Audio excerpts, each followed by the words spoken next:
मैंने सोच लिया है, मैं शर्त पूरी नहीं कर सकता। लेकिन अगर तुमने शर्त पूरी नहीं की तो वो हमारी शादी नहीं होने देंगे। और अगर ऐसा हुआ ना तो मैं अपनी जान दे दूंगी। मैं भी तेरे लिए अपनी जान दे सकता हूँ यार, लेकिन मैं शर्त पूरी नहीं कर सकता यार।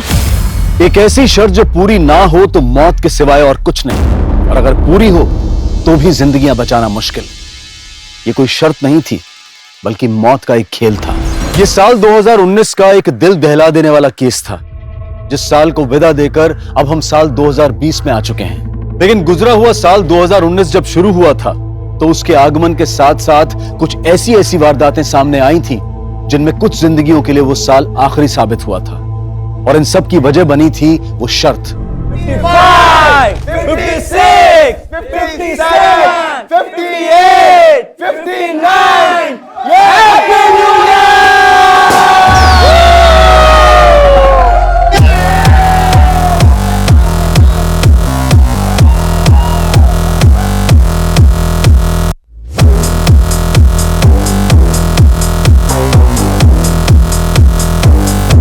अच्छा गाइस, एक सेकंड। मैं आप सबको वापस से नए साल की बहुत बहुत बधाई देते हुए आप सबसे यहां से जाने की इजाजत चाहूंगा। लेकिन गाइस, ये पार्टी यहां खत्म नहीं होती है। अब ये पार्टी मेरी तरफ से मेरी वाइफ मालिनी होस्ट करेंगी। मेरी 3:30 बजे की फ्लाइट है, मैं चलता हूं। लेकिन गाइस, आप सब लोग खूब एंजॉय कीजिएगा। Happy new year guys! Happy new year! Bye bye bye! Happy journey Rahul!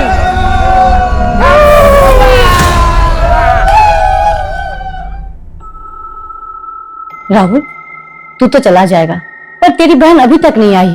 आपके हमारी फिक्र करने से वो कभी सुधरी है जब सुधर जाएगी। लेकिन राहुल, मम्मी, हम निमिषा को जितना रोकेंगे टोकेंगे वो उतना ही सीन क्रिएट करेगी, इसलिए उसे उसके हाल पे छोड़ दो। उसे जब आना होगा वो आ जाएगी। अच्छा मम्मी, मुझे लेट हो रहा है, आप अपना और मालिनी का ख्याल रखना। एक हफ्ते में लौट आऊंगा। Happy new year. Same to you. Bye.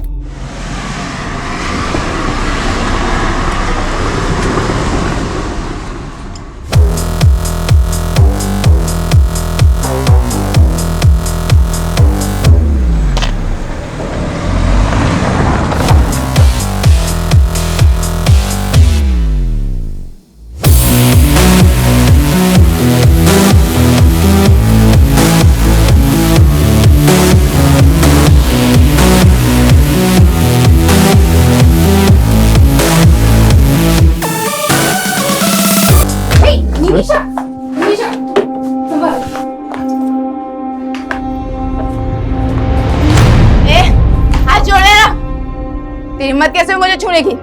होश में आ निमिषा, ये क्या तमाशा लगा रखा है सबके सामने? और तुम दोनों यहाँ खड़े क्यों हो? निकलो यहाँ से। माँ, वो मेरे दोस्त है, उनकी इंसल्ट मत करो। और ये भी तुम्हारी भाभी है। मम्मी जी, जाने दीजिए।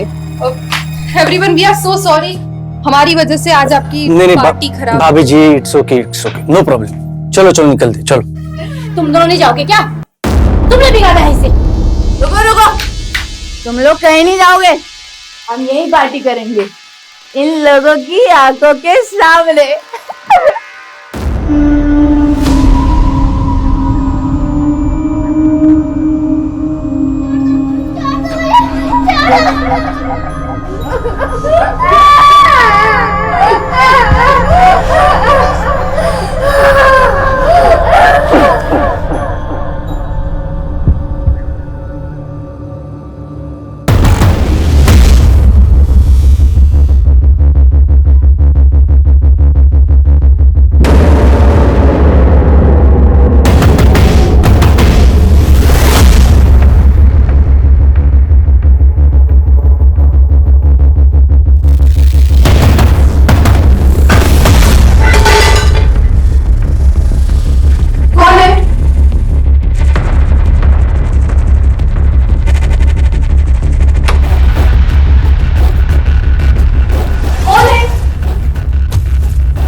जहाँ पे वो लड़का घायल मिला था, हमने वहाँ पे पूछताछ की तो ये लड़की सामने आई। ये उस लड़के को जानती है।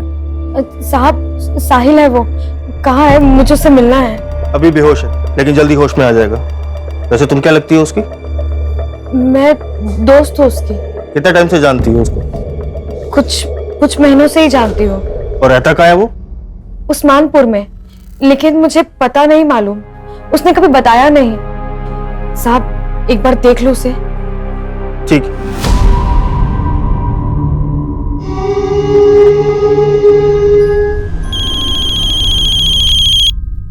हाँ शर्मा जी।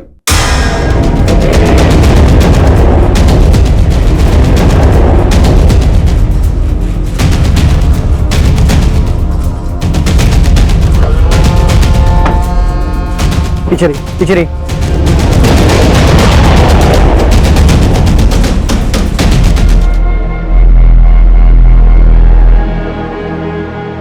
सर,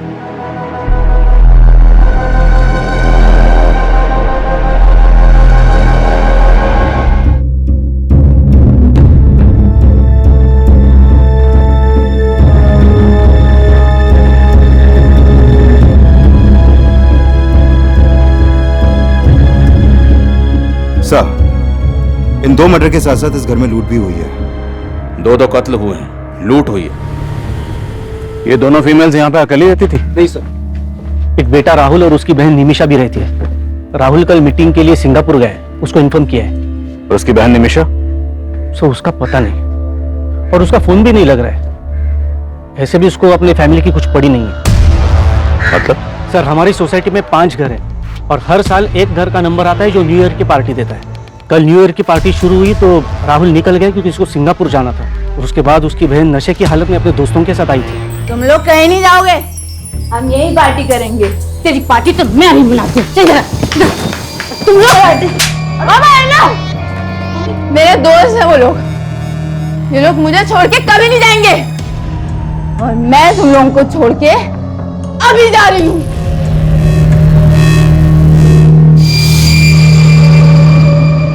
निमिषा के साथ उसके दोस्त कौन थे? सर मैं तो नहीं जानता हूँ उन्हें। राहुल और निमिषा का फोन नंबर है आपके पास? जी सर, पूरी सोसाइटी में कहीं पे भी सीसीटीवी कैमरा नहीं है, और सर यहाँ का गार्ड भी गायब है।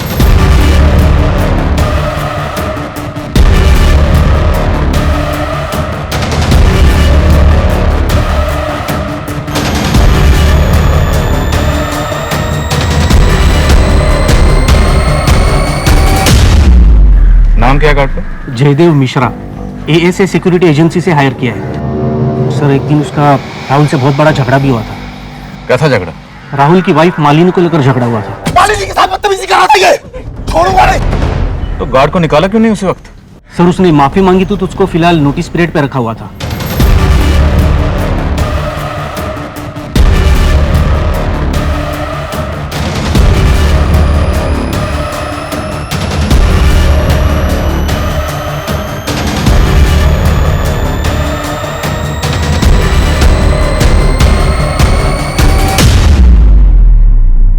सर, मेरी अभी राहुल से बात हुई। सिंगापुर से 5 घंटे बाद इंडिया की फ्लाइट है, उसी से आ पाएगा वो।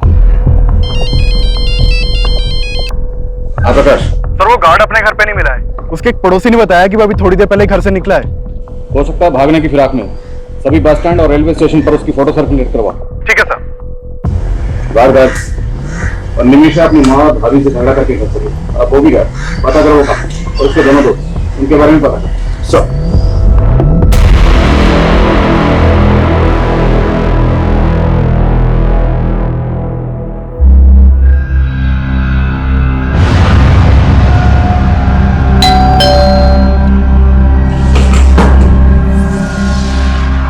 हेलो सर, आपका रेगुलर पिज्जा।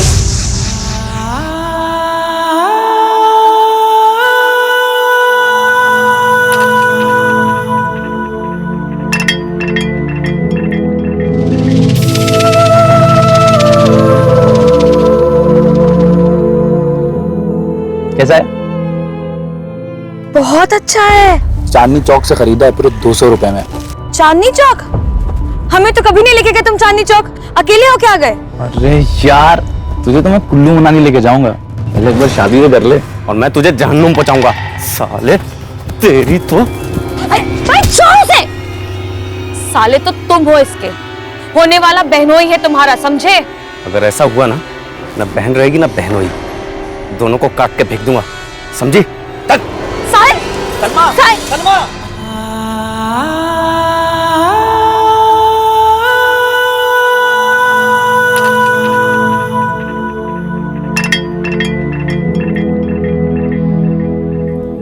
जानती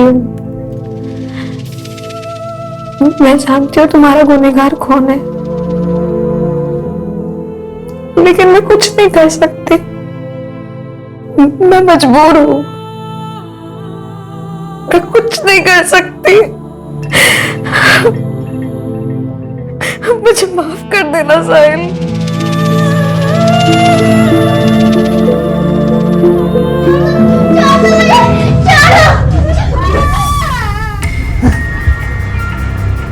साहिल, साहिल, डॉक्टर, डॉक्टर, देखिए ना क्या हो रहा है इसे। बात की बात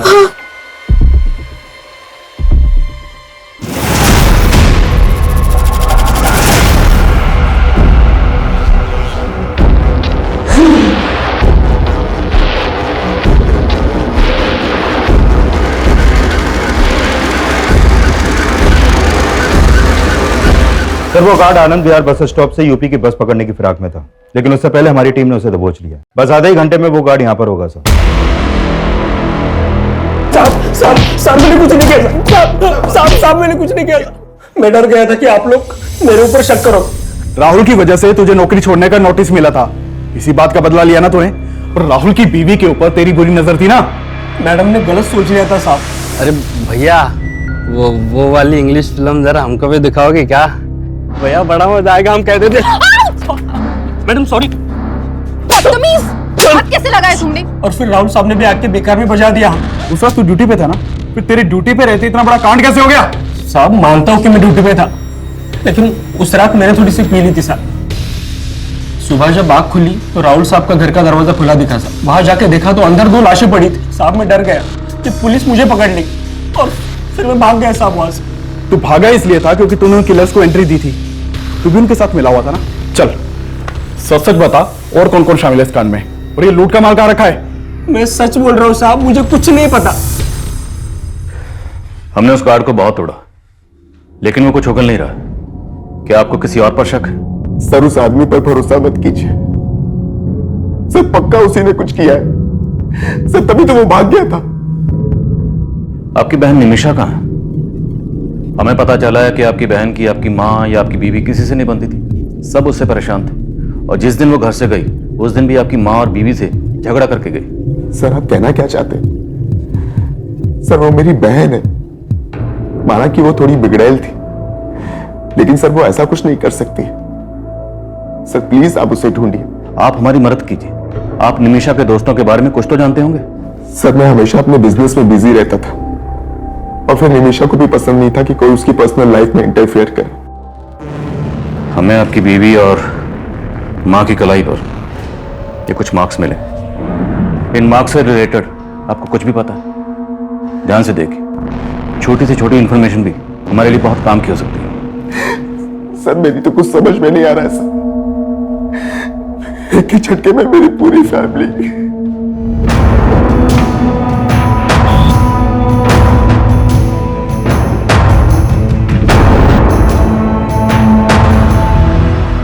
सर पोस्टमार्टम करने वाले डॉक्टर्स का कहना है कि जिस चाकू से मालिनी और सरिता के गले रेते गए और कोई कातिल कत्ल करने के बाद इन औरतों की कलाई पर ये एक्स के मार्क क्यों बनाएगा? सर किलर का मकसद सिर्फ लूट और मर्डर ही नहीं लगता। पोस्टमार्टम रिपोर्ट में यह भी सामने आया है कि मालिनी के साथ रेप भी हुआ था, वो भी इसकी हत्या के बाद। कत्ल करने के बाद रेप, ये किलर जो भी है बहुत ही विकृत मानसिकता का है। ये वो गार्ड भी हो सकता है, उसी की मालिनी पर बुरी नजर थी। उस गार्ड को बहुत तोड़ा, लेकिन वो कुछ उगल ही नहीं रहा। एक बात और सर, मालिनी की बॉडी पर 2 आदमियों के डीएनए मिले। 2 लोग? उस रात निमिषा के साथ भी उसके 2 दोस्त देखे गए थे। निमिषा का कुछ पता चला? नहीं सर, निमिषा का कुछ पता नहीं चला, लेकिन उसके कॉल रिकॉर्ड्स में मौजूद सभी नंबर्स में से मैं 2 लड़कों को जीरो डाउन कर रहा हूं, जो उस रात पार्टी में निमिषा के साथ देखे गए थे। 2 कत्ल हुए, कत्ल के बाद मालिनी का रेप किया गया। मामला सीरियस है। क्या है यार, जब देखो तब कपड़े उतारने के चक्कर में लगे रहते हो। तुम्हें देखता हूँ ना तो अपनी भावनाओं पे कंट्रोल ही नहीं कर पाता। ये भावना अपने तक रखो, वरना कोई और भावना ढूंढ लो अपनी हवस पूरी करने के लिए।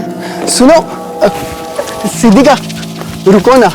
टाइम नहीं है मेरे पास, पापा वेट कर रहे हैं घर पर। सुनो सिद्धिका, सुनो ना।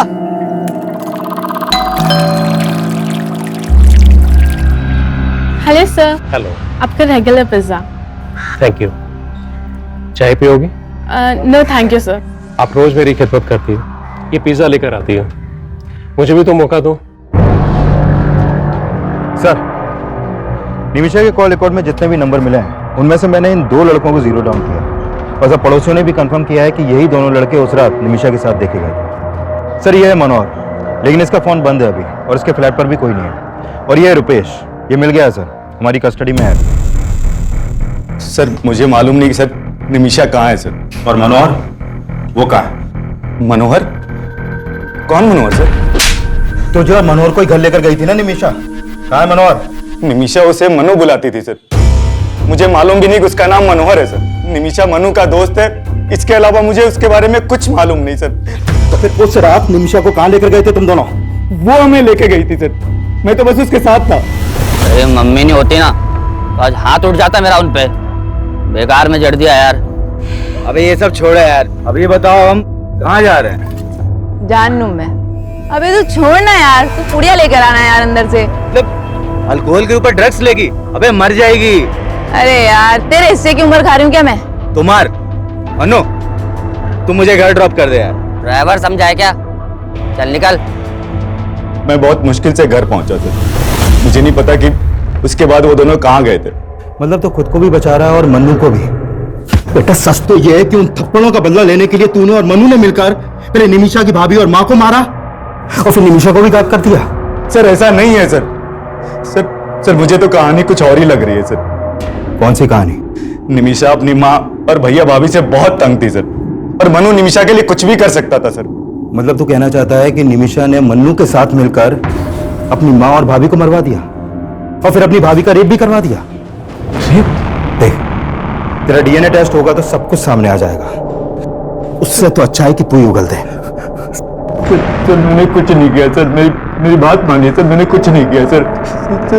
मैं सच बोल रहा हूँ सर, मैं सच बोल रहा हूँ सर, मैंने कुछ नहीं किया सर। हाँ चल, मैं तुझे बात करती हूँ। हाँ, बाद में बात करती हूँ, बाय। Hello sir. हेलो। आज अंदर नहीं बुलाएंगे? अरे आप आइए ना, आपका तो इस घर में हमेशा वेलकम। सर, इस मनोहर का एक नाम मन्नू भी है। खबरियों से इंफॉर्मेशन मिली है कि ये मनोहर और मुन्नू एक ड्रग्स पैडलर है।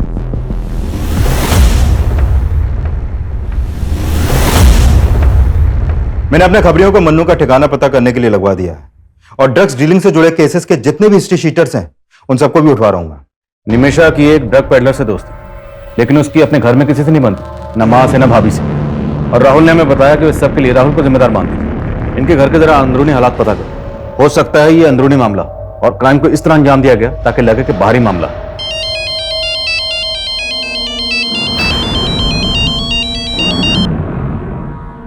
यहां इतना कुछ हो गया और तुम ये सब, प्लीज मुझे फोन करना बंद करो।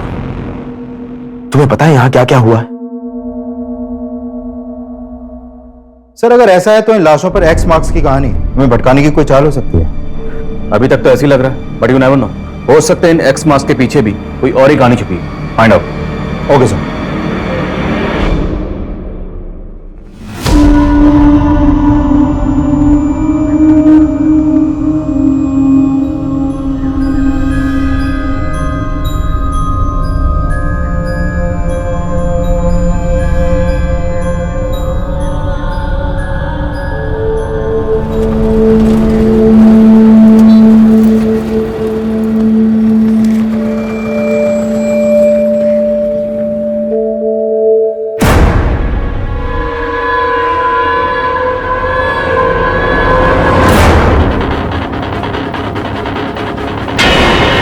ये केस जितना आसान नजर आ रहा था, असल में उतना ही उलझा हुआ था। और उन लाशों पर मिले क्रॉस मार्क्स रहस्यों की लकीरें साबित हो रहे थे और अखबार की सुर्खियां उन्हें और भी ज्यादा सनसनीखेज बना रही थी। एक तरफ पुलिस मालिनी और सरिता के मर्डर की गुत्थी सुलझाने में जुटी हुई थी और वहीं एक और लड़की का मर्डर हुआ था जो फिलहाल पुलिस की नजर में आया ही नहीं था। लेकिन इस सब में निमिषा और उसके दोस्त मनोहर और मन्नू के गायब होने का क्या रहस्य था?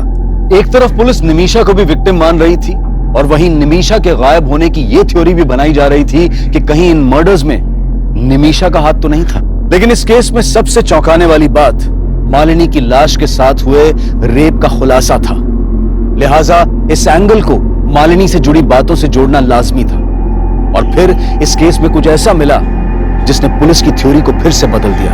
सर, मैंने मालिनी के पुराने दोस्तों से बात की तो पता चला कि मालिनी और राहुल का आपस में उनकी शादी से पहले फिजिकल रिलेशन था। लेकिन ये राहुल मालिनी से शादी करने के बजाय किसी और लड़की से शादी कर रहा था, जिसके बाद मालिनी ने राहुल पे उसका रेप चार्ज लगाने की धमकी दी थी। व्हाट? हाँ सर, और इसी धमकी के डर से राहुल ने मालिनी से शादी की थी।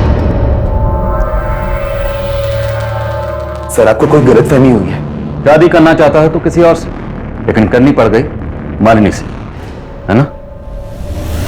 जी, प्रेरणा को देखते ही मुझे राहुल पे नाज हो गया। बहुत प्यारी बच्ची है आपकी। और जब आपको आपके बेटे की हरकतों के बारे में पता चलेगा ना, तब घिन आएगी आपको। कौन हो तुम और अंदर कैसे घुस गई? वो तुम अपने भाई से पूछो, क्या लगती हूं मैं उसकी। इसका अफेयर मुझसे है और शादी इस लड़की से कर रहा है। अगर तुमने मुझसे शादी नहीं की ना, तो मैं मॉलेस्टेशन का केस तुम पर फाइल कर दूंगी।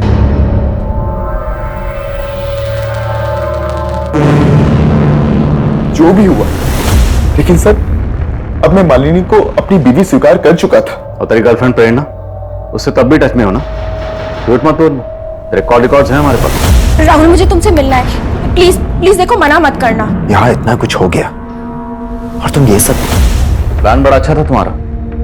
उस रात सिंगापुर चला गया और यहाँ पर मर्डर की सुपारी दे गया। वो लूटपाट, एक्स का निशान, वो सब तेरा ही दिमाग था, हमें भटकाने के लिए। अपनी बीवी से इतनी नफरत कि उसकी लाश के साथ रेप करवाया तुमने। बस कीजिए सर, मैं इतना गिरा हुआ इंसान नहीं हूं। अपनी मां को क्यों मरवाऊंगा मैं? मेरी बहन गायब है। आप लोग असली गुनहगार को तो पकड़ नहीं पा रहे, तो मुझ पर ऐसे आरोप लगाने लगे। ठीक, तुम जा सकते। इस पर इसकी गर्लफ्रेंड प्रेरणा, नजर रखो दोनों। सर, कंट्रोल रूम से फोन आया था। बुद्धा गार्डन के पास एक लड़की की लाश मिली है।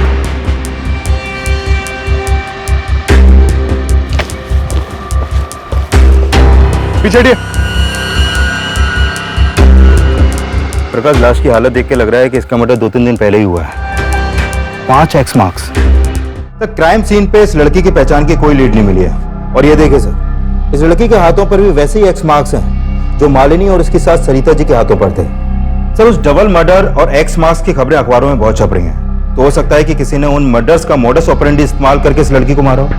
गौर करने वाली बात यह है कि इस लड़की की कलाई पर 5, मालिनी के हाथ पर 1 और मालिनी की सास सरिता जी के हाथ पर 2 एक्स के निशान। तो हो सकता है इस लड़की के कत्ल का इन दोनों मर्डर से कोई न कोई ताल्लुक हो, या निमिषा और मन्नू से। और ये दोनों ही गायब हैं सर। कोई ना कोई राज तो है।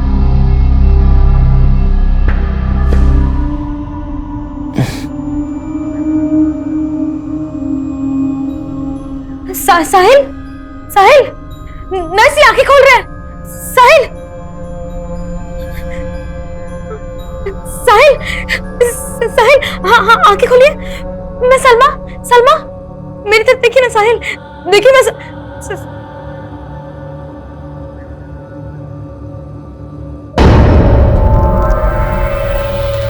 हमारा रिश्ता किसी गलतफहमी की वजह से नहीं टूटा था। मालिनी ने जो कहा था वो एक सच था, और जब मैं उससे झूठ बोलकर तुम्हें मनाने की कोशिश कर रहा था तो तुमने नहीं माना। देखो राहुल, मैं पुरानी बातें दोहराना नहीं चाहती। तुम्हें खोने के बाद भी तुम्हारी कमी हमेशा महसूस की है मैंने। और अब जो तुम कर रही हो वो मुझे सही नहीं लग रहा। क्या कहना चाहते हो तुम? क्या कर रही हूं मैं? ये मनु ड्रग पेडलर, कब तक ढूंढते रहेंगे उसे? अभी तक कोई लीड क्यों नहीं मिली? सर, हमने जिन ड्रग पेडलर्स को उठाया था उनके पास से मनु के 2 नंबर मिले थे, लेकिन सर दोनों नंबर बंद आ रहे हैं। तो क्या करें? हाथ पे हाथ रख के इंतजार करें कि वो अपना नंबर कब ऑन करेगा? 24 घंटे का वक्त है। 24 घंटे के अंदर अंदर ये मनु मुझे यहां चाहिए। सर। Coming sir. काम। तो जिस लड़की की लाश हमें जंगल में मिली थी उसकी पहचान पता चल गई है। उस लड़की का नाम सिद्धिका है। इस सिद्धिका का मालिनी या उसकी सास सरिता से कोई कनेक्शन? नहीं सर, ऐसा तो कोई कनेक्शन नहीं मिला। इवन सिद्धिका के फादर तो राहुल की फैमिली में से किसी को जानते तक नहीं है। लेकिन हाँ सर, सिद्धिका के एक बॉयफ्रेंड का पता चला है। इसका नाम है कौशल। और सर, साकेत पुलिस से पता चला है कि सिद्धिका का फोन जिस एरिया में बंद हुआ था, उस एरिया में इस कौशल का फोन भी अक्सर एक्टिव रहता था। साहिल, बताओ कौन था वो? किसने तुम्हें जान से मारने की कोशिश की थी?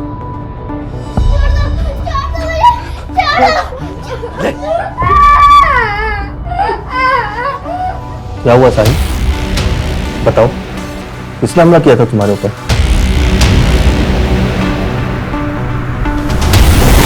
मैंने किसी को नहीं मारा सर। तिवारी,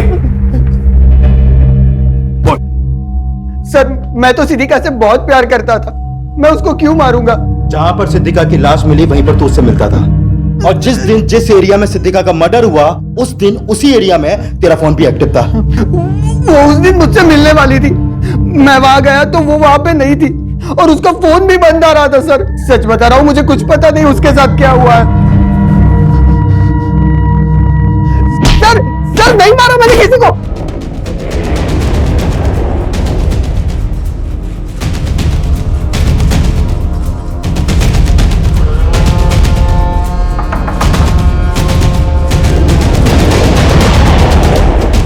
पुलिस, चल। रुक। सर। निमिषा कहाँ है? सर, निमिषा ने कुछ नहीं किया सर।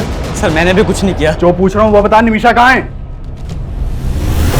अरे जाना मनु, तू लेके यार कार के अंदर से। अरे यार निमिषा, वो रुपए सही बोल रहा था। फिर दारू के साथ ड्रग्स लेगी तो मर जाएगी तू यार। अबे साला, तू भी फट्टू है, मैं खुद ले लेती हूँ, चल।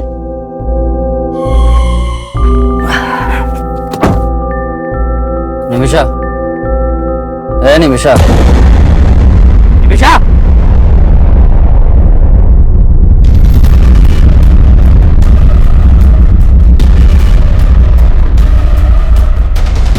सर, मैं सच बोल रहा हूँ सर, ये खुद अपनी मौत मरी है।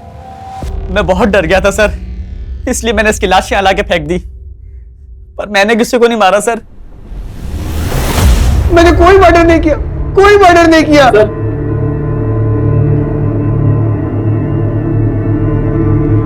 तेरा बाप आया तेरी जमानत लेकर, अभी तो छोड़ रहा हूं, लेकिन पता चला कि तूने कुछ किया है तो बचेगा नहीं तू।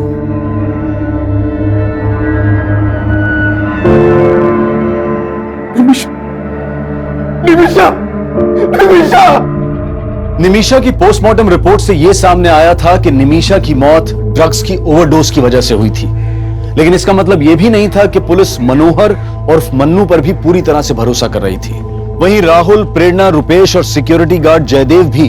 लेकिन निमिषा का केस मालिनी, सरिता और सिद्धिका के केस से इसलिए भी अलग था और इस एक्स मार्क की गुत्थी को सुलझाना पुलिस के लिए बेहद मुश्किल साबित हो रहा था। पर मुझे इन मर्डर्स में कनेक्शन नजर आ रहा है। 3 और 4 गायब है। मतलब आप कहना चाहते हैं कि 2 मर्डर्स और हुए हैं जिनकी लाशों पर 3 और 4 एक्स के मार्क्स हैं? एग्जैक्टली। और शायद ये किसी सीरियल किलर का काम हो सकता है।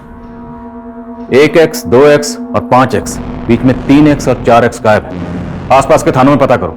मालिनी, सरिता और सिद्धिका के मर्डर के दौरान जितनी भी मिसिंग कंप्लेंट दर्ज हुई सबके बारे में पता लगाओ। साहिल, तुम ये मत समझना कि मेरा भाई मेरे लिए तुमसे बढ़कर है। तुम जिंदगी हो मेरी। साहिल, ऐसे पत्थर बन के मत रहो ना, मैं मर जाऊंगी।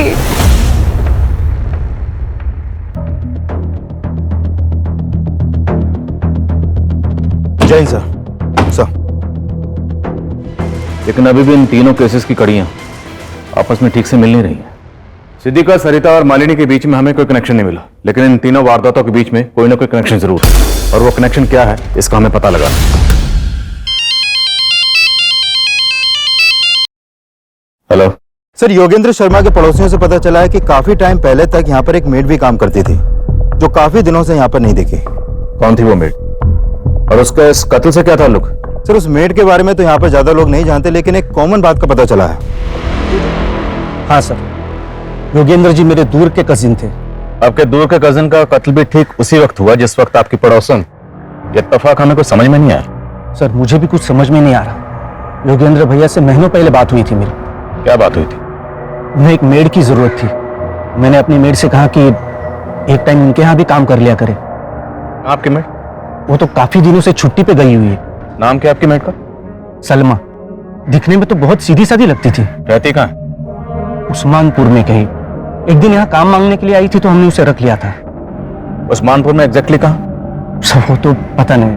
आपको उसका एड्रेस नहीं पता और आपने बिना पुलिस वेरिफिकेशन के उसको अपने यहाँ काम पे रख लिया? फोटो है? शायद मेरे मोबाइल में हो सकता है। देखिए फोटो। सब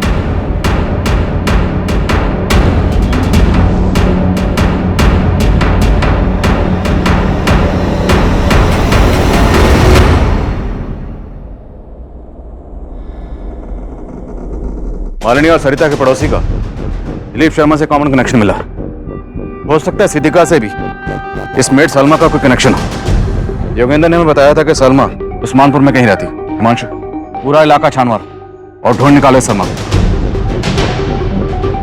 एक के बाद एक जिस तरह से ये लाशों पर एक्स के निशान बढ़ते जा रहे हैं तो मुमकिन है अभी और मर्डर्स हो और उनकी कलाई पर ये एक्स के निशान 6, 7 या 8 भी हो सकते हैं, लेकिन हमें उन्हें रोकना है। हमें किसी भी सूरत में इस क्राइम को होने से रोकना है। Is that clear? Yes sir. Police ऐसी हत्याओं को रोकने की कोशिश में भी जुटी थी और सलमा की तलाश में भी कोई कसर नहीं छोड़ रही थी। साल 2019 की पहली जनवरी से लेकर अब तक पूरे 28 दिन गुजर चुके थे और पुलिस को 28 जनवरी 2019 को एक अहम लीड मिली। सर, तकरीबन 10 दिन पहले 18 जनवरी की रात बाईपास रोड के पास वाले जंगल में हमें एक साहिल नाम का लड़का घायल अवस्था में मिला था सर। और सर, ये लड़की सलमा उसकी दोस्त थी जो हॉस्पिटल में उससे मिलने आया करती थी। सर साहब, साहिल है वो। कहाँ है? मुझे उससे मिलना है। अब कहाँ है लड़के? सर, 3 दिन पहले ये लड़की उस लड़के को हॉस्पिटल से डिस्चार्ज करा के ले गई थी। कहाँ ले गए? सर, उसने एड्रेस लिखवाया था लेकिन जब हमने चेक किया तो एड्रेस गलत निकला सर। और वो लड़का, उसको क्या हुआ था? सर, उसके ऊपर जानलेवा हमला हुआ था। जब उसे होश आया तो हमने उसका बयान भी लिया था। मैं तो जा रहा था सर, किसी ने पीछे से चाकू घोंप दिया सर। उसके बाद क्या हुआ मुझे नहीं पता सर। लेकिन लड़के ने किसी के ऊपर शक नहीं जताया सर। उस लड़के की बॉडी पर या कहीं भी इस तरह का कोई मार्क्स था? नहीं सर, हमें तो मामला लूट का ही लग रहा था क्योंकि उसका पर्स और मोबाइल दोनों गायब थे सर। इसलिए तुमने उनको जाने दी? एक आम लड़की ने गलत एड्रेस लिखवाया और चकमा देके निकल गई and you call yourself A policeman. इतनी लापरवाही कैसे कर सकते? कुछ आइडिया आपको? इतने मर्डर हो रहे हैं। 31 दिसंबर की रात को रोहिणी में 2 मर्डर हुए, फिर 6 जनवरी को केशवपुर में 2 मर्डर हुए, 14 जनवरी को एक लड़की का मर्डर हुआ और 18 जनवरी को तुम्हें एक लड़का मिला जिस पर चाकू से जानलेवा हमला हुआ। और 20 दिसंबर से मैं सलमा को ढूंढ रही हूँ। कब से? 20 दिसंबर से। Today is what? 28। 8 दिन बाद तुम हमारे पास आए। Sorry sir. Thank you. Photo ली आपने उस लड़के की? जी सर।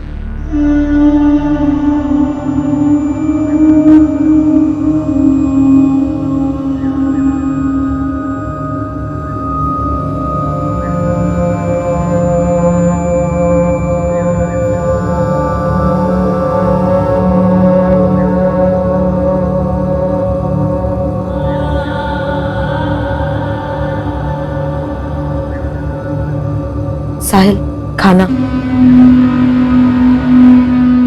साहिल, अभी भी गुड़िया के बारे में सोच रहे हो? साहिल, उसके बारे में सोचना बंद करो वरना घुटते रह जाओगे। सर, 18 जनवरी की रात को वो लड़का बाईपास रोड के पास एक जंगल में मिला था और मैंने चेक किया कि 18 जनवरी की रात को नरेला में भी एक वारदात हुई थी। नरेला पुलिस से उस केस की अपडेट ली है सर मैंने। सर, ये बच्ची है गुड़िया, नरेला में अपने पेरेंट्स के साथ रहती थी। 18 जनवरी की रात को इनके घर में लूट की कोशिश हुई थी जिसमें इस बच्ची का मर्डर हो गया। इस बच्ची का गला भी उसी तरह रेता गया जैसे मर्डर केसेस अपने एरिया में सामने आए हैं सर। क्या इस बच्ची की कलाई पर भी एक्स का मार्क बनाया गया था? नहीं सर, इसकी कलाई पर कोई भी एक्स मार्क नहीं मिला, लेकिन इस मर्डर का मोडस ऑपरेंडी सेम है। इस बच्ची की फैमिली से मिलो, शायद कोई लीड मिल जाए। Okay sir.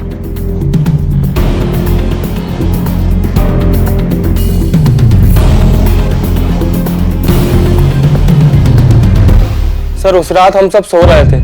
घर के दरवाजे का लेस भी अंदर से लगा हुआ था। समझ में नहीं आ रहा वो लुटेरे हमारे घर में अंदर कैसे घुसे थे। इस लड़की को जानते हैं आप? ये तो हमारी मेड थी साहब। मेड? जी। अभी कहाँ है ये? इसने तो कुछ महीने पहले काम छोड़ दिया। ये लड़की सलमा इन लोगों के लिए रेकी करती होगी। ये पक्का कोई ऑर्गेनाइज्ड गैंग है। और इस लड़के साहिल की फोटो सर्कुलेट करो, जितनी जल्दी हो सके ढूंढो इन दोनों को।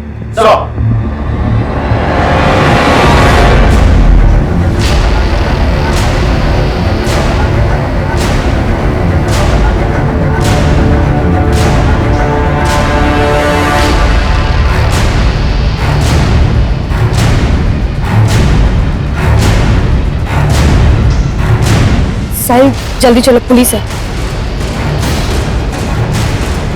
साहिल चलो।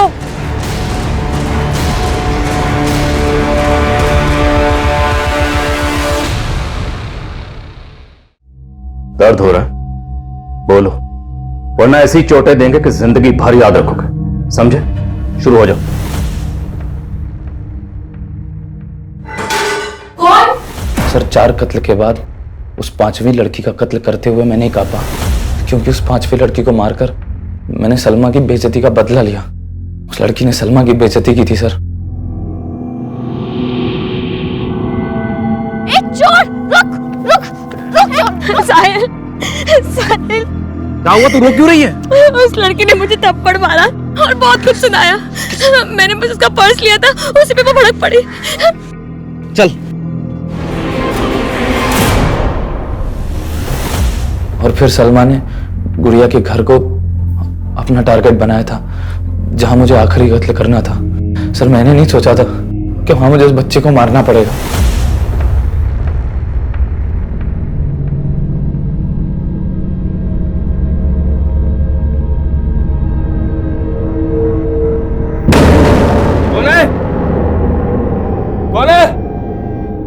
कौन है? अरे मैंने उस बच्ची को मार तो दिया सर, लेकिन उसकी चीखें आज भी मुझे डराती हैं। सर उस बच्ची को सलमा के साथ हंसता देखा था मैंने। मालूम नहीं था कि उस बच्ची को भी मैं... सर अगर गुड़िया मेरी पहली शिकार होती तो मैं कभी दूसरी हत्या ना कर पाता। अरे मर गया लगता है ये।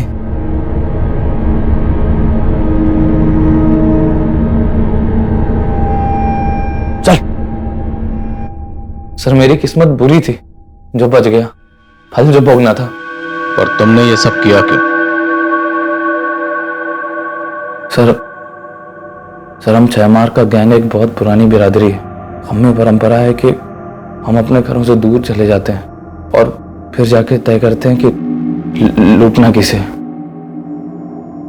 साहब हम इसमें शहर के लोकल गुंडों की मदद लेते हैं, जो हमें ऐसे लोगों के बारे में बताते हैं। ऐसे परिवारों को जिनकी आपस में बनती नहीं है, जो अकेले रहते हैं। जी सर। फिर सलमा वहाँ काम मांगने के लिए जाती है या फिर किसी ना किसी बहाने से वहाँ का मुआयना कर लेती है, और फिर तुम वहां जाकर मारकाट मचाते हो और तुम दोनों अपनी झोलियां भरकर निकल जाते हो वहां से। सर ये सब मैं पैसों के लिए नहीं कर रहा था सर, मेरी मजबूरी थी सर, शर्त पूरी करनी थी। कैसी शर्त बे? सर हम 6 मारों में एक परंपरा होती है, अगर सर हमारी बिरादरी के लड़के को शादी करनी होती है तो उसे 6 हत्याएं करनी पड़ेंगी सर। सर मैं और सलमा एक दूसरे से बहुत प्यार करते हैं, हम दोनों एक दूसरे से शादी करना चाहते थे। सर हम लोग नई जिंदगी जीना चाहते हैं, इस अपराध से दूर जाना चाहते थे। और सर जब मैंने सलमा के अब्बा से ये बात की तो उन्होंने यही शर्त रखी। हमारे छोरे को सलमा पसंद है, शादी के बाद वो उसे खुश रखेगा। सलमा से शादी करनी है तो इसे 6 कत्ल करने होंगे। मतलब अगर शादी करनी है तो उससे पहले 6 हत्याएं करनी पड़ेंगी। लेकिन सर मैं सब करना नहीं चाहता था सर अगर मैं ऐसा नहीं करता तो वो हमारी शादी नहीं होने देते, और सर अगर हम भागते तो वो हमें मार देते।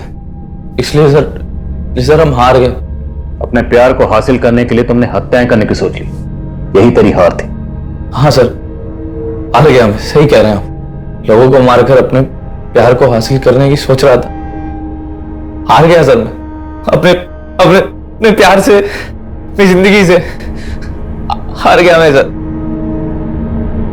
साहिल और सलमा को अपने किए पर जो भी पछतावा हो, लेकिन उनके गुनाहों की कोई माफी नहीं है। और उनके बयान के आधार पर पुलिस ने अलग अलग राज्यों से 6 मार गैंग से जुड़े कई अपराधियों को गिरफ्तार किया है। हमारे देश में तरह तरह की विचित्र प्रथाओं का मिलना कोई नई बात नहीं है, लेकिन 6 मार गैंग से जुड़ी यह हत्याओं की प्रथा सन्न कर देने वाली थी। और हैरान कर देने वाली बात तो यह है कि आज भी इस तरह के गैंग हमारे देश के कई हिस्सों में एक्टिव हैं, जो अलग अलग तरह के हथकंडे अपनाकर हमारे घरों में घुसने की फिराक में कोई ना कोई जाल बिछा रहे होते हैं। पुलिस लगातार ऐसे गैंग से सतर्क रहने के लिए हिदायतें जारी करती रहती है और इनसे सतर्क रहना हम सब के लिए बहुत जरूरी है।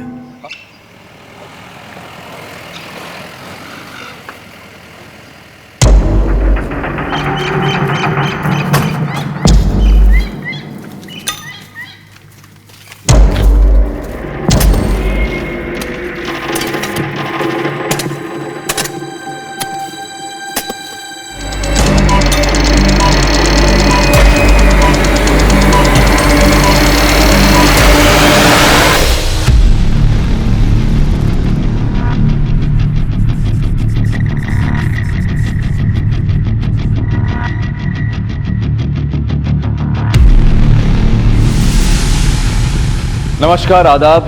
मैं अनूप सोनी क्राइम पेट्रोल सतर्क के ब्लैक हेडलाइंस अध्याय के आज के एपिसोड में आप सबका स्वागत करता हूं। कहते हैं कि समय हर घाव को भर देता है, लेकिन कुछ घाव ऐसे होते हैं जो भर तो जाते हैं लेकिन हमेशा के लिए एक दर्द छोड़ जाते हैं। आज के ब्लैक हेडलाइंस अध्याय के केस में भी कुछ ऐसा ही हुआ था। जब कुछ पुराने पाप उभर कर नए रूप में सामने आए तो उन्होंने कई जिंदगियों को जुर्म की चपेट में ले लिया। शादी कर ले उससे, लेकिन सोना मत। उसके साथ सोई ना तो फिर देख लेना।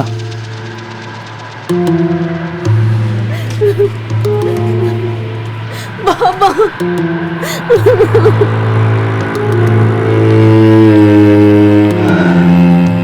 तुम तो कह रहा था शादी भी करेगा। अरे यार, करनी पड़ रही है, बाबा नहीं मान रहे थे।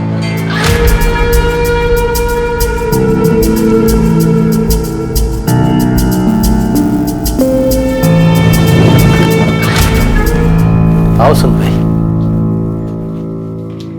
ये है तुम्हारा घर। आज गोकुल की माँ होती तो करती सारे रीति रिवाज। मैं तो स्वागत ही कर सकता हूँ।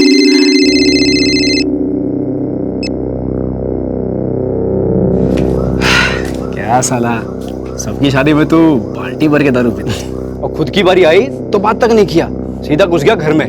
देख भाई, अपने को ना फुलटू पीने का है। चल चल ठीक है। आउट मत होना, समझा ना भाई लोग। गोकुल, गोकुल, गोकुल।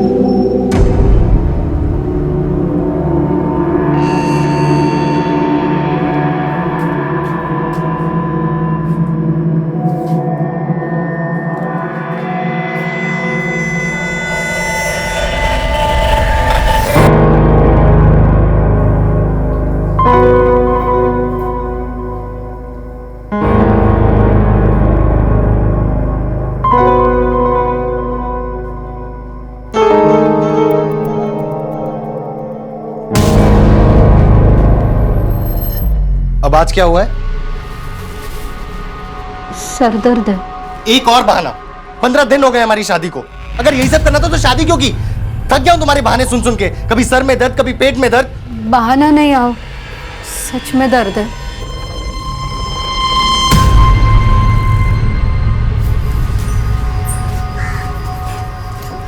आओ चाह।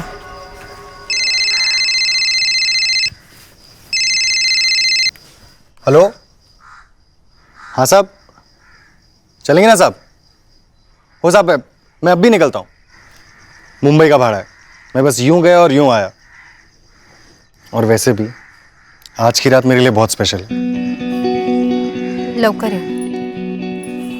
कहाँ जा रहे हैं? मुंबई जा रहा हूँ बाबा। अच्छा, सीधे जा और सीधे आ, दोस्तों के साथ बैठने आने कहीं। और कितने बजे तक आएगा? 11 बजे तक लौट आऊंगा बाबा।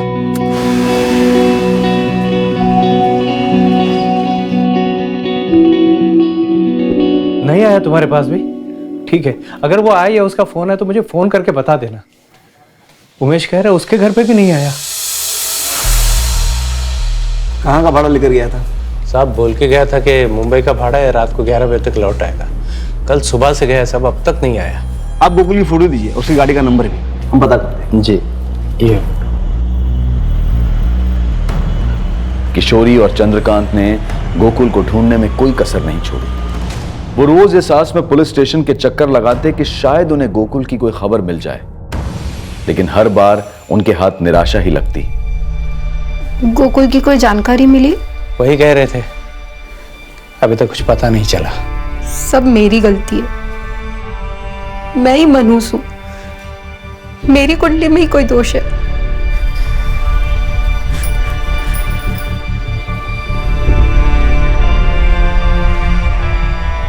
समय बीतता गया, लेकिन लाख कोशिशों के बावजूद गोकुल का कुछ पता नहीं चला।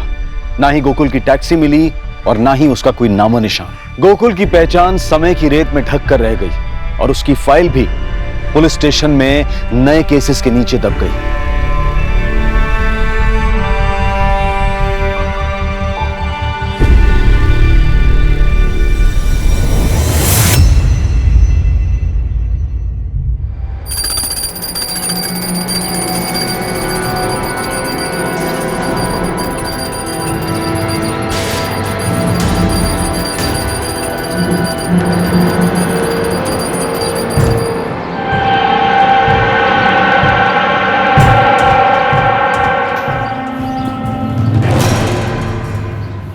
किशोरी, क्या कर रही हो? ये क्या कर रही हो तुम? कितनी बार समझाया मैंने तुम्हें कि रोहन को खुद का काम खुद करने दो। स्पेशल स्कूल में दाखिला करवाया इसका मैंने, अच्छे डॉक्टरों के पास इलाज करवा रहा हूं कि ठीक हो जाए मेरा लड़का, लेकिन तुम हो के उसे खुद से उभरने ही नहीं दे रही। देख, मेरा बेटा है, मेरा दिलीप महाजन का, वो खुद का काम खुद करेगा, खुद स्कूल में जाएगा, तैयार होगा, खुद अपने हाथ से दूध पिएगा। समझ तो ना तुला? हाँ बोल। हाँ ठीक है, चल ठीक है, ठेव वो वाघमारे को बोल के रेती का ट्रक छुड़ाने के लिए बोलो। साइड पे काम अटका हुआ है।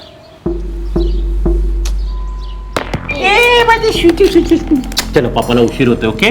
चॉकलेट खाते हो? चलो bye bye bye bye bye.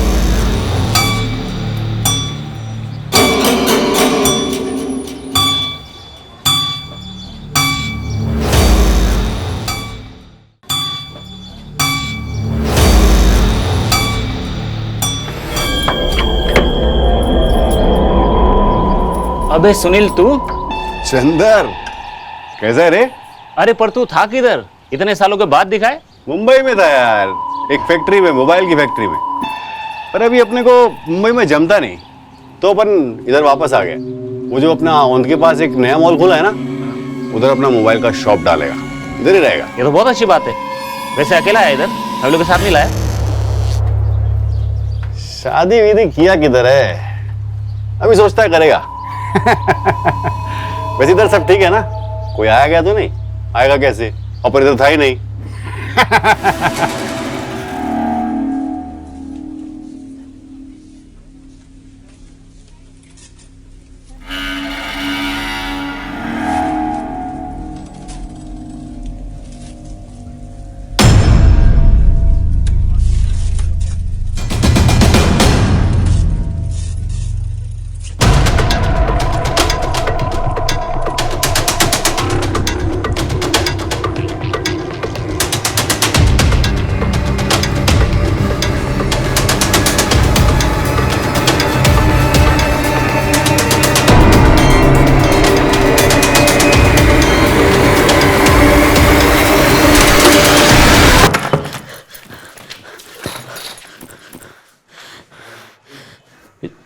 काय झालं रे किशोरी? आज वो पीछा करते करते घर तक आ गया, अभी भी बाहर ही खड़ा है।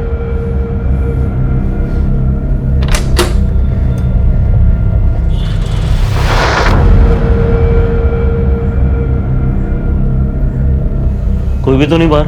हमें सांगते हैं ना, अब भी बाहर था वो। तेरे दिमाग के अंदर प्रॉब्लम है किशोरी। तुझे ऐसा बार बार लगता है कि कोई पीछा कर रहा है, लेकिन क्यों करेगा तेरा पीछा कोई? लेकिन ये पहली बार तो नहीं हुआ है ना। उस दिन जब मैं अगरबत्ती लेने गई थी तब भी वो मेरा पीछा कर रहा था। चल मैं मंगेला सांगता, तुम्हारे साथ जाएगा जहां जाना होगा। उसकी जरूरत नहीं है, अगली बार किसी ने मेरा पीछा किया तो मैं पुलिस स्टेशन चली जाऊंगी।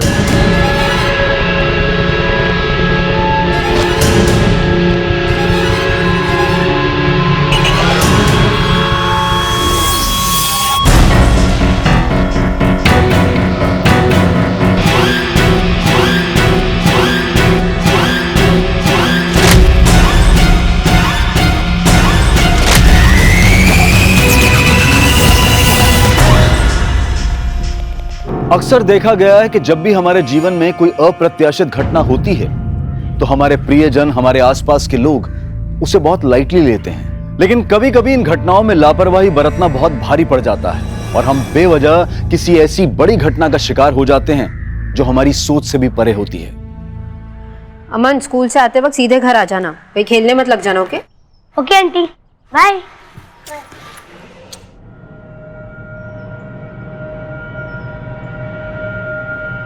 संगीता, हाथ आई, मैं मार्केट होकर आ रही हूँ, माधुरी का ध्यान रखना, मतलब जरा वेळ लगे ना जी।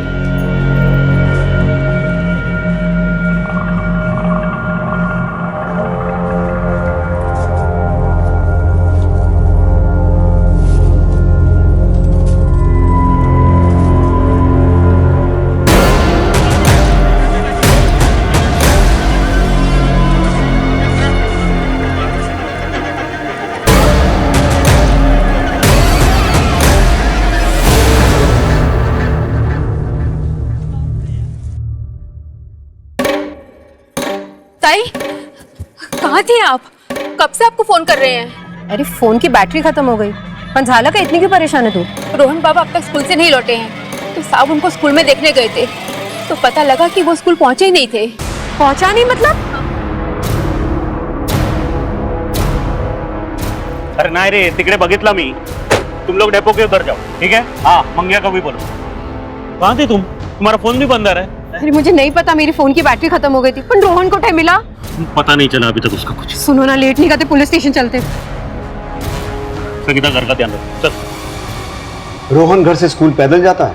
जी पैदल जाता है सर, उसका स्कूल हमारे घर के पास ही। वो हमारे मोहल्ले के ही दो बच्चे, अमन और अतुल, उनके साथ ही रोज स्कूल जाता है और वापस आता है। सर ये तीनों साथ में स्कूल जाता है, लेकिन रोहन का स्कूल पहले पड़ता है एक गली में, जहाँ से वो अकेले जाता है। सर मैं स्कूल गया तो पता चला कि रोहन आज स्कूल पहुंचा ही नहीं। कोई रिश्तेदार वगैरह उनके घर चला गया हो, पता किया आपने? सर ऐसे तो कोई रिश्तेदार है नहीं, लेकिन स्कूल के टाइम पे स्कूल ना जाकर रोहन अकेला कहीं क्यों जाएगा? आपको किसी पे शक है? किसी के साथ कोई झगड़ा, कोई दुश्मनी? नहीं सर, ऐसा तो कुछ नहीं है। सब पिछले कुछ दिनों से कोई मेरा पीछा कर रहा है। जी सर, 2 दिन पहले पुलिस स्टेशन आई थी और मुझे बताया भी था कि कोई इनका पीछा कर रहा है। सर एक आदमी मेरा पीछा कर रहा है। कौन है, आप जानती हैं उसे? नहीं, मैं जानती नहीं हूँ, लेकिन वो अभी भी बाहर खड़ा है। आइए मेरे साथ।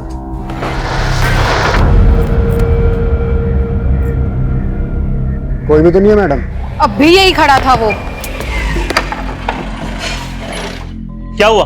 फिर किसी ने पीछा किया? हाँ, वो आप कौन? ये मेरे पति हैं, दिलीप महाजन। मैंने इन्हें फोन करके बुलाया। कौन पीछा कर रहा था? आपको चेहरा याद है? स्केच बनवा सकती हैं? मैंने कभी उसे ठीक से देखा नहीं, वो पूरी तरह सामने नहीं आता था। दिलीप जी। हाँ सर। आप काम क्या करते हैं?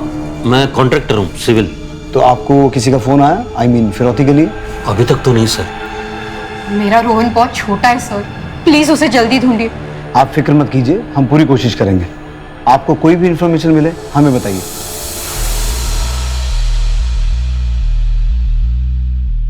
सुहास, बच्चा बोल नहीं सकता, सुन नहीं सकता, बहुत छोटा है, मोहल्ले के और 2 बच्चों के साथ स्कूल जाता है, तो रास्ता भटकने का तो कोई चांस नहीं है। खैर, तुम उन दोनों बच्चों और स्कूल से पता करो, देखो क्या पता चलता है। रमाकांत, तुम रोहन के स्कूल से लेकर घर तक पूरा रास्ता चेक करो, साथ ही उसकी फोटो हर जगह सर्कुलेट करवाओ, बस स्टेशन, रेलवे स्टेशन, हर जगह सर्च करवाओ। कोई भी इंफॉर्मेशन मिले इंपॉर्टेंट हो सकती है। ये सब तुम्हारे कारण हुआ है। रोहन को स्ट्रॉन्ग बनाओ, स्कूल अकेला भेजो, यही बोलते थे ना तुम। आता बगा, मेरे बेटे का किसी ने किडनैप कर लिया। किशोर, तू ऐसा क्यों समझते है कि किसी ने किडनैप कर लिया उसे? देख देख, पुलिस ढूंढ रही है उसे, मिल जाएगा वो। पता नहीं किस साल में होगा मेरा रोहन। हाँ अंकल, सुबह तो हम साथ ही गए थे। वो जो टर्निंग आती है ना, वहाँ से रोहन अपने स्कूल चला गया और फिर हम अपने स्कूल चले गए।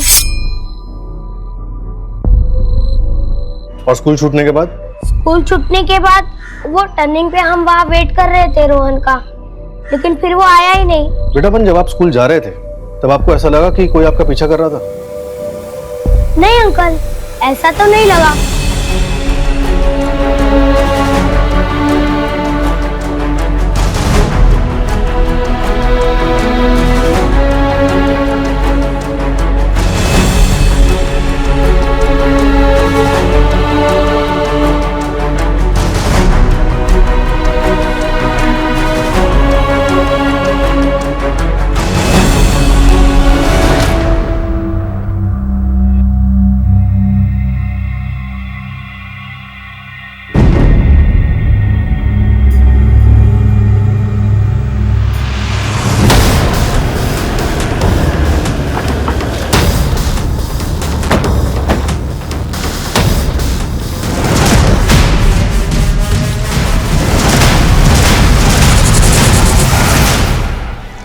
सुहास, बच्चे की बॉडी को पोस्टमार्टम के लिए भिजवाओ और इसके माँ बाप को हॉस्पिटल बुलाओ।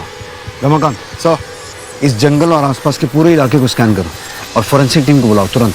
Okay sir.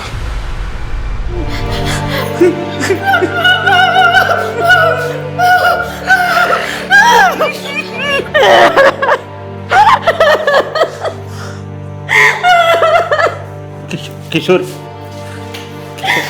ये उसी का काम है। मार दिया उसने मेरे बच्चे को। मैंने पहले भी कहा था, किसी ने नहीं सुनी।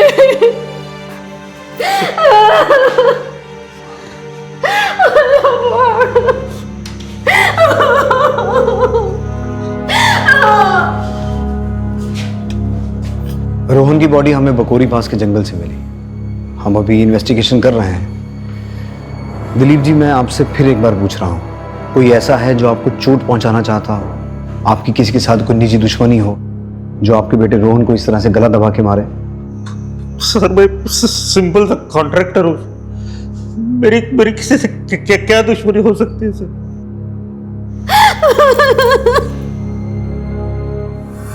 हे बघा, इथे मिसिंग कंप्लेंटची लाइन लगलेली आहे और वैसे भी सरकार 7 साल के बाद मृत्यु का अनुमान लगाकर केस को बंद कर देती है और आपके केस को तो 9 साल हुए हैं।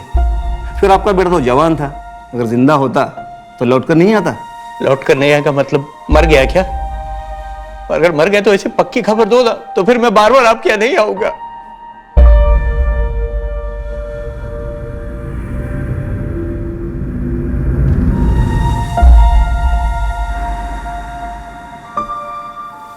ग्यारह बजे तक लौट आऊंगा बाबा।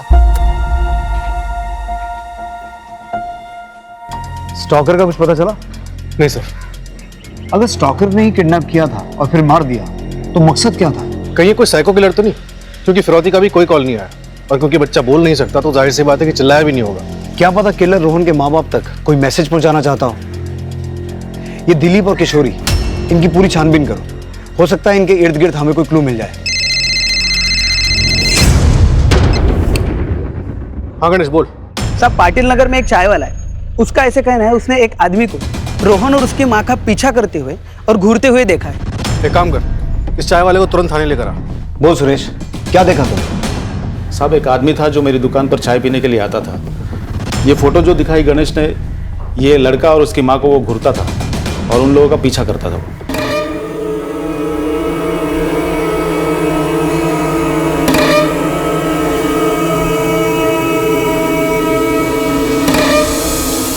कौन था वो आदमी? इससे पहले भी तेरी दुकान पे कभी आया है? नहीं साहब, वो कुछ दिनों से मेरी दुकान पे आ रहा था। शक्ल याद है? स्केच बनवा सकते हो? जितना याद है बता दूंगा साहब। सर, ये वो स्टॉकर का स्केच है जो किशोरी और उसके बेटे रोहन का पीछा करते हुए देखा गया था। जगह जगह इसके पोस्टर लगवाओ, अपने खबरी नेटवर्क में भी सर्कुलेट करवाओ। इसे जल्द से जल्द पकड़ना होगा।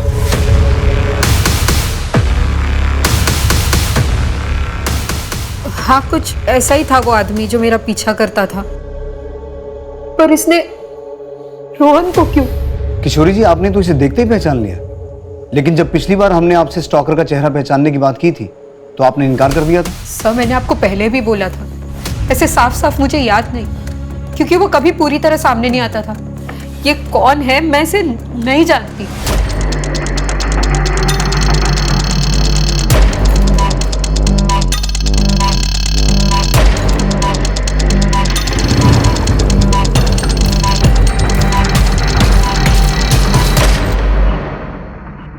नमस्कार भाऊ।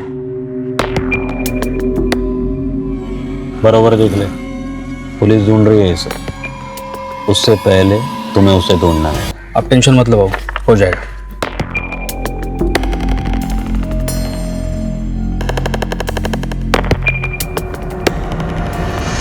सर, उस स्टॉकर का पता चल गया, लेकिन हैरानी की बात यह है कि उस पर हमला हुआ है और इस वक्त उसका इलाज सिटी हॉस्पिटल में चल रहा है।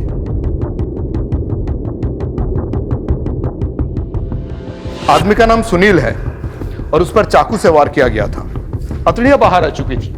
वो खुद अपने पेट को समेटकर यहां तक आया था। अब वो खतरे से बाहर है, आप उससे पूछताछ कर सकते हैं। Thank you.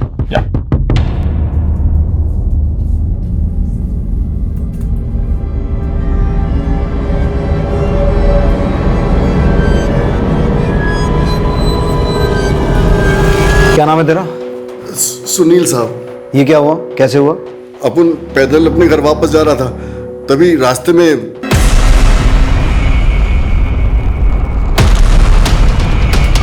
तो क्या लगता है तुझे, किसने हमला करवाया ये? अपन का तो किसी से कोई दुश्मनी भी नहीं है साहब। अभी कुछ ही दिन हुए अपन को पुणे आए साहब। ये औरत, इसका पीछा क्यों करता था तू?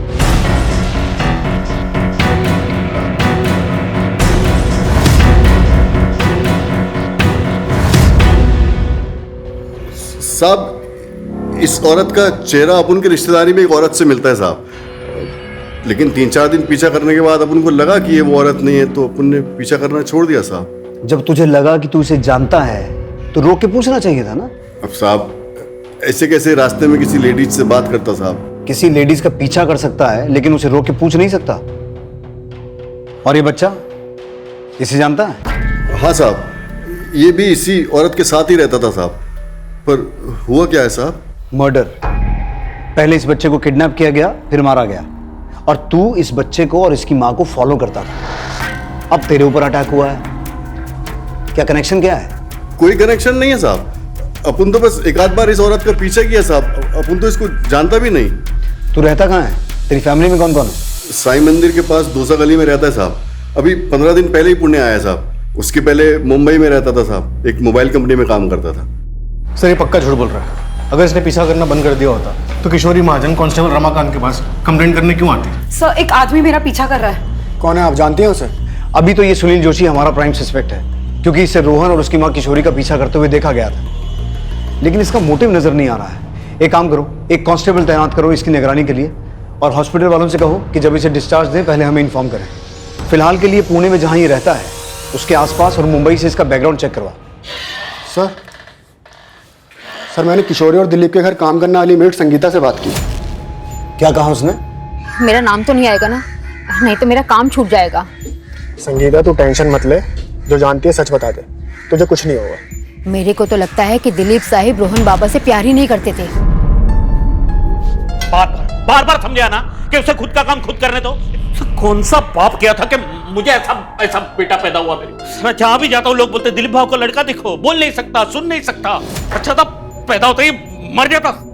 मुझे अभी भी यही लगता है कि रोहन का कातिल दिलीप और किशोरी को कोई सबक सिखाना चाहता था। सर कहीं ऐसा तो नहीं कि दिलीप ने ही अपने बेटे रोहन की सुपारी सुनील को दी हो, और काम खत्म होने के बाद सुनील को रास्ते से हटाने की कोशिश की ताकि कोई सबूत ना बचे? अभी किसी नतीजे पर नहीं पहुंचा जा सकता, सारे एंगल्स ओपन रखो। ये पता लगाओ कि सुनील जोशी और दिलीप महाजन का आपस में कोई कनेक्शन है क्या। तब तक मैं किशोरी से बात करता हूं। सब कौन सा बाप अपने बच्चे से उम्मीदें नहीं बांधता?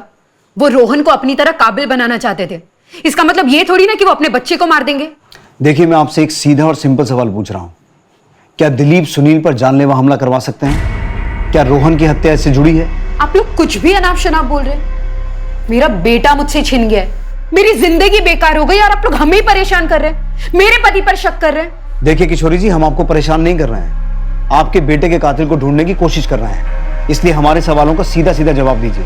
क्या आपके पति दिलीप सुनील पर जानलेवा हमला करवा सकते हैं? क्या वो रोहन की हत्या करवा सकते हैं? कितनी बार कहूं, वो ऐसा कुछ नहीं कर सकते।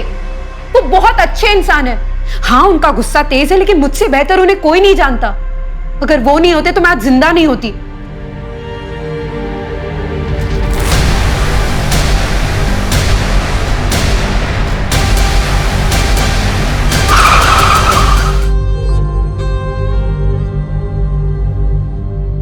आप ही सोचिए, जिसने मेरी जान बचाई, मुझसे शादी की, मुझे सहारा दिया, वो भला अपने बेटी की जान कैसे ले सकता है? अब मुझे आपसे कोई बात नहीं करनी है।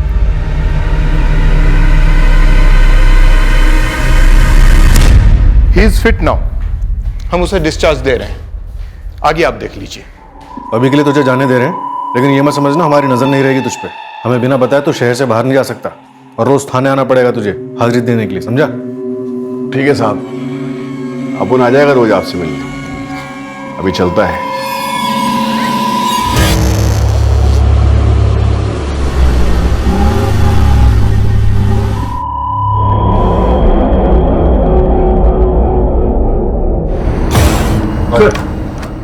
पिछले कुछ दिनों में आसपास के एरिया में जो कंकाल के अलग अलग टुकड़े मिलने के कंप्लेंट्स आ रहे थे, उसमें आज एक और बढ़ोतरी हुई है। किसी गाड़ी के नीचे कंकाल का सर मिला है। अभी तक जितनी भी हड्डियां मिली हैं सबको एफएसएल लैब में टेस्टिंग के लिए भिजवाओ और रिपोर्ट मंगवाओ।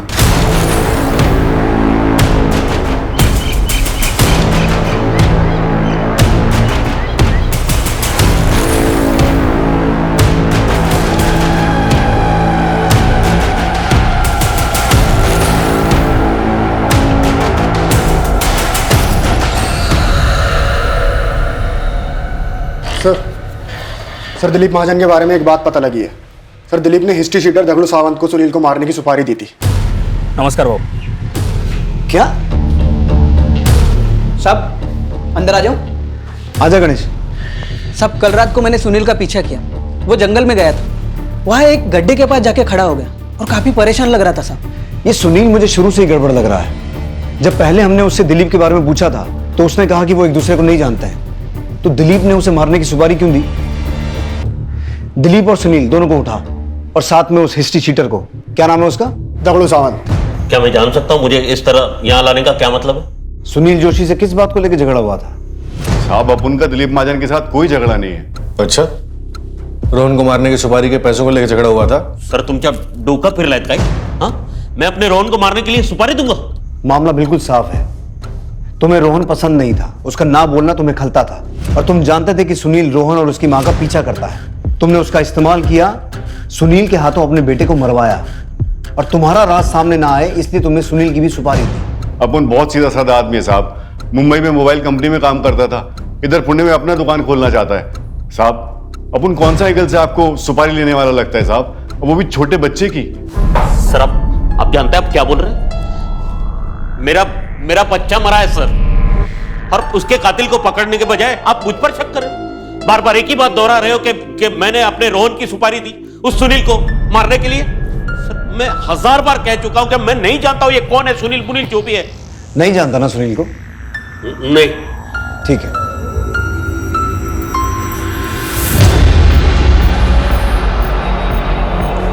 अब भी तू यही कहेगा कि तू सुनील को नहीं जानता? बोल।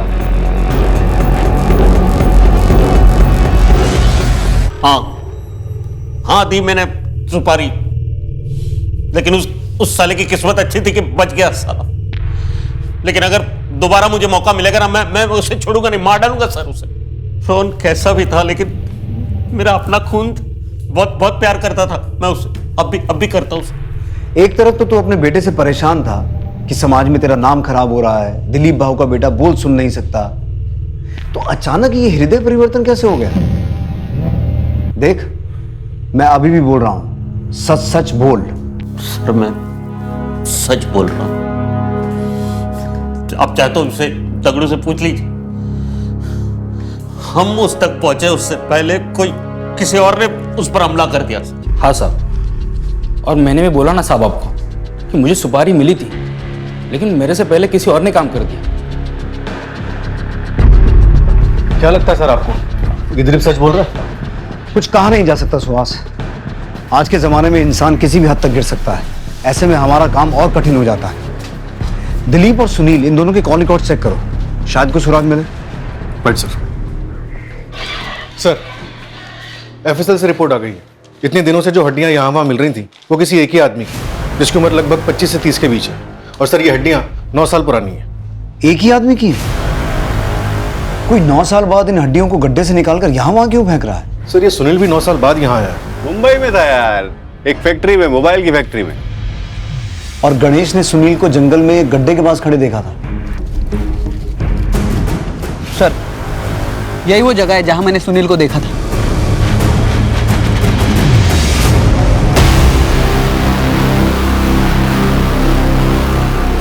एक और हड्डी? सर 9 साल बाद इस तरह से हड्डियों को बाहर निकाला गया है। आखिर को करना क्या चाहता है? अपने राज को हमारे सामने आने से रोकना चाहता है। आसपास चेक करो। सुहास,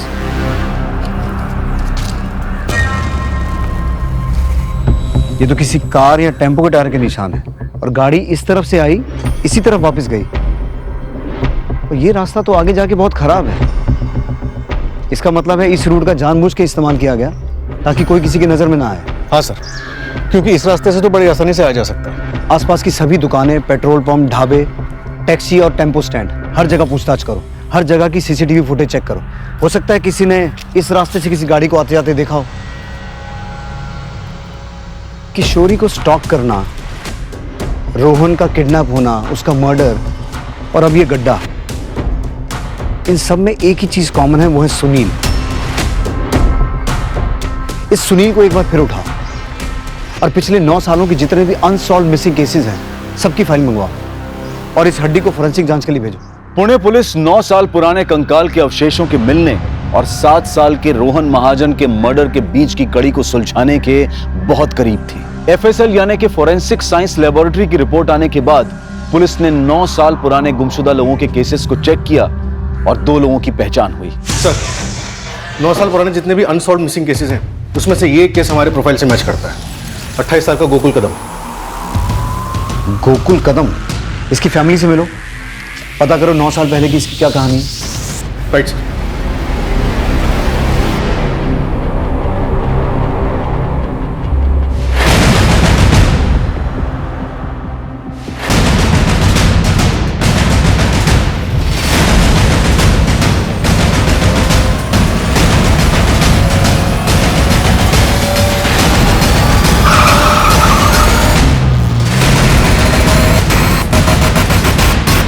क्या?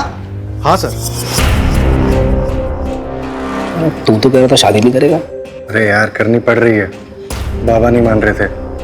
किशोरी की शादी 9 साल पहले इस गोकुल के साथ हुई थी और शादी के कुछ ही दिनों बाद यानी 21 मई 2010 को गोकुल घर से ये कह के निकला कि वो मुंबई को भाड़ा लेकर जा रहा है और आज तक घर वापस नहीं लौटा। ये किशोरी, सुनील और दिलीप, इनके बीच कुछ ना कुछ खिचड़ी तो पक रही है। तुम गोकुल के पिता को डीएनए सैंपलिंग के लिए लेके जाओ, इन तीनों से मैं निपटता हूँ। साहब, मेरे बेटे के बारे में कुछ पता चला क्या? देखिए, हमें कुछ हड्डियां मिली है, एक बार आपका डीएनए सैंपल मैच करा के देखते हैं, शायद जवाब मिल जाए। सर, सुनील कल से हाजिरी पे नहीं आया। मैं उसके घर पे गया था, वहां पे भी नहीं है। उसका फोन भी स्विच ऑफ आ रहा है।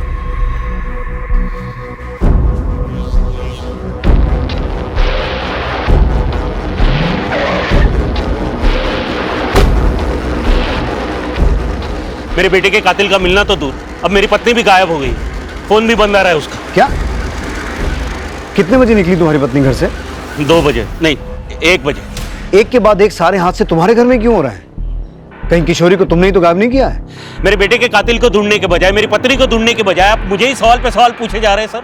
वही बीवी जिसकी 9 साल पहले भी एक शादी हो चुकी थी और फिर एक दिन अचानक उसका पति गायब हो जाता है और फिर 1 साल के इंतजार के बाद तुम उसकी मांग में सिंदूर भर देते हो। तुमने क्यों शादी की उससे? क्या वजह थी? मुझे जो सही लगा वो किया मैं बताता हूँ कि तुमने किशोरी से शादी क्यों की। तुम पहले से ही किशोरी को पसंद करते थे या शायद तुम दोनों एक दूसरे को पसंद करते थे। बस उसके पति को मार दिया और कर ली शादी। और अगर रोहन की बात करें तो वो बेचारा बोल सुन नहीं सकता था। तुम उस पर भी अपना गुस्सा उतारते थे, उसे दूसरे बच्चों के साथ कंपेयर करते थे और अपने इसी गुस्से की वजह से तुमने एक दिन उसे मार दिया। और जब ये बात किशोरी को पता चली तो तुमने किशोरी को भी गायब कर दिया या उसे भी।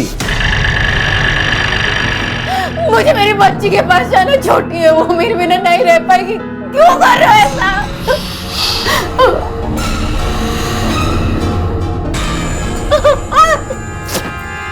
मुझे जाने दो। जिस जंगल के गड्ढे से गोकुल कदम के अवशेषों को निकाला गया था, पुलिस ने हाईवे से उस जंगल को कनेक्ट करती हर सड़क पर लगे सीसीटीवी कैमरा के फुटेजेस को घंटों घंटों बैठकर देखा और एक सीसीटीवी फुटेज में उन्हें एक टेम्पो जंगल की तरफ जाता और फिर वापस आता दिखाई दिया और ये टेम्पो किसी पकिया नाम के आदमी का था। और वो क्या दाल चावल कैसा है?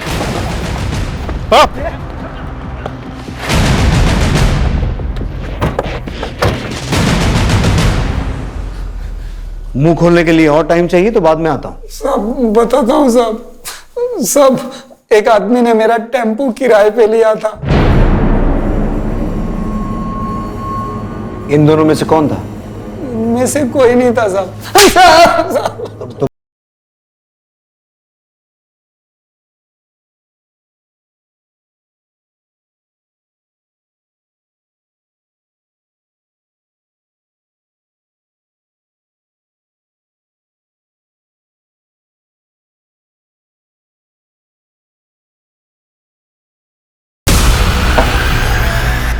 सर 2 दिन पहले पुलिस स्टेशन आई थी।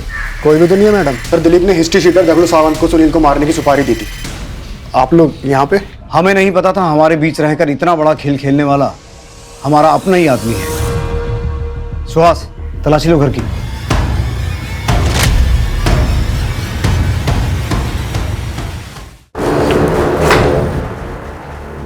अब सिर्फ सच बोलना बेहतर होगा तेरे लिए। बोल, 9 साल पहले गोकुल और अब रोहन को क्यों मारा? और सुनील और किशोरी को बंदी बना के क्यों रखा था? उनके साथ क्या संबंध है तेरा? सब बताता हूँ, लेकिन सर एक बात है कि मैंने रोहन को नहीं मारा है। बाकी सब कुछ बताता हूँ। किशोरी और मेरे भी संबंध थे। हम दोनों एक दूसरे से प्यार करते थे। मैं तुमसे प्यार करती हूँ रमाकांत, किसी और से शादी कैसे कर सकती हूँ? शादी कर ले उससे, लेकिन सोना मत। आगे जो करना है वो मेरे पर छोड़ दे। अगर उसके साथ सोई ना तो फिर देख लेना। जाति अलग होने की वजह से घर वाले राजी नहीं थे, इसलिए हम शादी नहीं कर सकते थे। फिर एक दिन किशोरी के पिता ने गोकुल से उसकी शादी कर दी। हमने पहले ही तय कर लिया था कि शादी भले ही गोकुल से हो जाए, लेकिन वो रहेगी सिर्फ मेरी, और वक्त आने पर हम शादी कर लेंगे। मैंने रमाकांत की बात मान ली और तय कर लिया कि मैं गोकुल से दूर ही रहूंगी और उसे भी अपने करीब नहीं आने दूंगी। अब आज क्या हुआ है? सर दर्द है। एक और बहाना। 15 दिन हो गए हमारी शादी को। अगर यही सब करना था तो शादी क्यों की? लेकिन गोकुल का गुस्सा बढ़ता गया और एक दिन सर मैंने ही एक फर्जी नंबर से गोकुल को फ़ोन किया और उसकी टैक्सी मुंबई के लिए बुक की। तुम टैक्सी चलाते हो ना? हाँ साहब, मुंबई जाना है। चलेंगे ना साहब? रात तक वापस आ जाएंगे। मुंबई का भाड़ा है। मैं बस यूं गया और यूं आया। जब वो उस जगह पहुंचा तो मैंने सुनील के साथ मिलकर उसको मार दिया। मैंने गोकुल की गाड़ी तालाब में धकेल दी थी। सब कुछ रफा दफा हो गया था। सुनील मुंबई चला गया था, पर मैं और किशोरी एकदम से शादी नहीं कर सकते थे। कहीं ना कहीं से हमारे ऊपर शक जा सकता था। मेरा पुलिस में सिलेक्शन हो गया, मैं ट्रेनिंग के लिए चला गया। मेरी ट्रेनिंग के दौरान किशोरी के पिता ने उसकी ज़बरदस्ती दूसरी शादी करा दी थी। हमारे अंदर दोबारा से किशोरी की शादी तोड़ने की हिम्मत नहीं थी। फिर 9 साल बाद हमारी ज़िंदगी में सुनील वापस आ गया। उसने किशोरी का पीछा करना शुरू कर दिया और उसको ब्लैकमेल करने लगा। मुझे 5 लाख रुपए दे दे और अपनी गृहस्थी बचा ले और मेरी बसने दे, वरना मैं ऐसे ही तेरा पीछा करता रहूंगा और घर पहुंच जाऊंगा। किशोरी मुझसे मिलने थाने आई। किशोरी तुम? सुनील वापस आ गया और ब्लैकमेल कर रहा है। मैं नहीं चाहती कि हमारी जिंदगी बर्बाद हो जाए। कुछ करो रमाकांत। वो कंप्लेन करने के बहाने थाने आई और पीछे से अपने पति दिलीप को भी बुला लिया ताकि किसी को शक ना हो। फिर मैंने सुनील को मरवाने के लिए उस पर हमला करवाया, लेकिन वो बच गया। फिर मैंने झूठी कहानियां बनाकर शक की सुई दिलीप महाजन की तरफ घुमा दी। बराबर देख ले, पुलिस ढूंढ रही है इसे। आप टेंशन मत लो, हो जाएगा। मैंने पूरी कोशिश की कि पुलिस सुनील को ना छोड़े, लेकिन उसके खिलाफ सबूत ना मिलने के कारण उसको छोड़ना पड़ा। मुझे पता था कि वो गोकुल की बॉडी को लेकर मुझे अब ब्लैकमेल करेगा, इसलिए मैंने 9 साल पहले दफन की हुई गोकुल की बॉडी को निकाल लिया और कंकाल के टुकड़े इधर उधर फेंक दिए। सुनील के लिए मेरा शक यकीन में बदल गया जब मैंने उसे गड्ढे के पास देखा। मैंने सुनील को उठाया और बंदी बनाया और उसको समझाया कि वो चुप रहे, लेकिन वो नहीं माना, तो इसलिए मैंने उसकी ज़बान ही काट दी। और किशोरी के अपहरण के पीछे का क्या ड्रामा है? वो मुझसे मिलने आई थी, लेकिन वो गन ले आई। उसे लग रहा था इन सब के पीछे का जिम्मेदार मैं हूँ। अपने बच्चे के अपहरण से वो हताश हो चुकी थी। उसने बिना मुझसे पूछे आप लोगों से कंप्लेंट कर दी। रोहन की हत्या और सुनील के पीछे पड़ जाने के बाद वो पूरी तरह से टूट गई थी। मुझे डर था कि वो अपने बच्चे के गम में सारी सच्चाई आपको ना बता दे, इसलिए मैंने उसको भी किडनैप किया।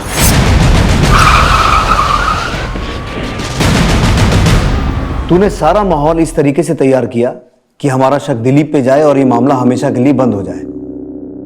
पर तू भूल गया कि हम पुलिस वाले राख से भी आग निकाल लेते हैं। अगर इतना दिमाग ईमानदारी से पुलिस की नौकरी करने में लगाया होता ना, तो नौकरी और जिंदगी दोनों बच जाते। रोहन की हत्या का सच क्या है? तू और रमाकांत अब उनको बहुत हल्के में ले रहे थे ना? मार दिया अपन तेरे बेटे को। सुन, अभी भी अगर तुम लोग बाज नहीं आए ना तो अपन तो फंसेगा ही, लेकिन तेरी पोल भी खोल देगा।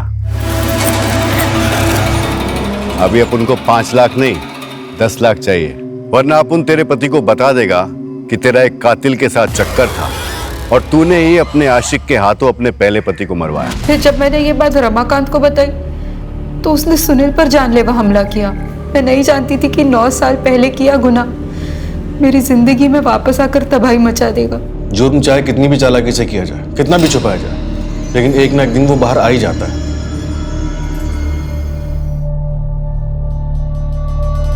आत्महत्या करने की कोशिश ढूंढ था क्या? हाँ, मेरे साथ इतनी जिंदगी गुजारने के बाद इतना सब कुछ छुपाया था। मुझे एक बार कहाँ होता, एक बार तो आज हमारा रोहन ना जिंदा होता किशोरी। लेकिन तुम्हें तो ना मुझसे प्यार है, रोहन से ना ही रामी से। ये सब झूठ है, मुझे आपसे सच्चा प्यार है और इसी सच्चे प्यार को खोने के डर से मैंने आपसे सब कुछ छुपाया। मुझे माफ कर दो।